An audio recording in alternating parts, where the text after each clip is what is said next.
വിശേഷങ്ങളാണ്. കുറച്ച് ദിവസം നമ്മൾ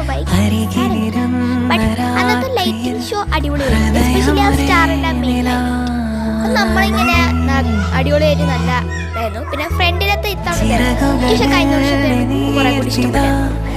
അവിടുത്തെ ലൈറ്റിങ്സ് ഒന്നും പറയാനില്ല, ഞങ്ങൾക്ക് ലേറ്റായി പോയി. ന്യൂ ഇയർ കഴിഞ്ഞ് ജനുവരി അപ്പോഴാണ് എനിക്ക് വീഡിയോ ഇടാനായിട്ടുള്ള മോഹം. വളരെ